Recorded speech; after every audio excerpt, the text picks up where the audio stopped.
திருச்செந்தூர் அருகே தனியார் ரசாயன உற்பத்தி நிறுவனத்திற்கு போலி இமெயில் அனுப்பி ரூபாய் 20 லட்சம் பணம் மோசடி செய்த வழக்கில் உத்தரப்பிரதேசத்தை சேர்ந்த ஒருவர் கைது.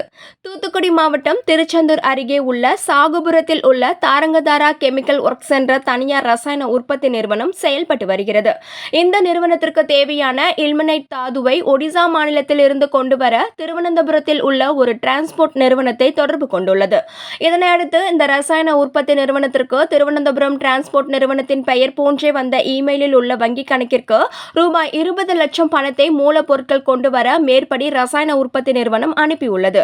பின்னர் திருவனந்தபுரம் டிரான்ஸ்போர்ட் நிறுவனம் இந்த தாரங்கதாரா ரசாயன உற்பத்தி நிறுவனத்தை தொடர்பு கொண்டு மூலப்பொருட்கள் கொண்டு வர எங்களுக்கு பணம் இன்னும் வரவில்லை என்று தெரிவித்துள்ளது. இதனையடுத்து ரசாயன நிறுவனம் தங்களுக்கு வந்த இமெயில் ஐடியை சோதனை செய்தபோது அது திருவனந்தபுரம் டிரான்ஸ்போர்ட் நிறுவனத்தின் இமெயில் ஐடி இல்லை என்பதும் தாங்கள் மோசடி செய்யப்பட்டுள்ளதும் தெரிய வந்துள்ளது. இதுகுறித்து மேற்படி ரசாயன உற்பத்தி நிறுவனத்தின் பொது மேலாளர் தேசிய சைபர் கிரைமில் ஆன்லைனில் புகார் பதிவு செய்துள்ளார்.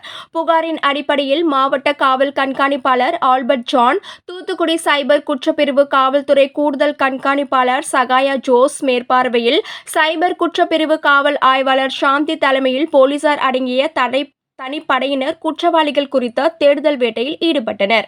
தனிப்படை போலீசார் தொழில்நுட்ப ரீதியாக விசாரணை மேற்கொண்டதில் உத்தரப்பிரதேச மாநிலம் இட்டாவா மாவட்டத்தை சேர்ந்த விஜேந்திர சிங் மகன் மோஹித் பரிஹார் என்பவர் இந்த பண மோசடியில் ஈடுபட்டுள்ளது தெரியவந்துள்ளது. இதனையடுத்து மேற்படி போலீசார் மோஹித் பரிஹாரை கைது செய்து கடந்த 24ஆம் தேதி தூத்துக்குடி பேரூரணி சிறையில் அடைத்தனர். மேலும் இந்த வழக்கில் பண மோசடியில் வேறு யாரேனும் சம்பந்தப்பட்டுள்ளனரா என சைபர் குற்றப்பிரிவு போலீசார் தொடர்ந்து விசாரணை மேற்கொண்டு வந்த நிலையில் வழக்கில் சம்பந்தப்பட்ட மற்றொரு குற்றவாளியான உத்தரப்பிரதேச மாநிலம் பரேலி மாவட்டத்தை சேர்ந்த ஜமீல் உதீன் மகன் சமீல் உதீன் என்பவரை தனிப்படை போலீசார் உத்தரப்பிரதேசம் சென்று கைது செய்தனர். அதைத் தொடர்ந்து குற்றவாளியை தூத்துக்குடி பேரூரணி சிறையில் அடைத்தனர். மேலும் இதுகுறித்து சைபர் குற்றப்பிரிவு போலீசார் தொடர்ந்து விசாரணை மேற்கொண்டு வருகின்றனர்.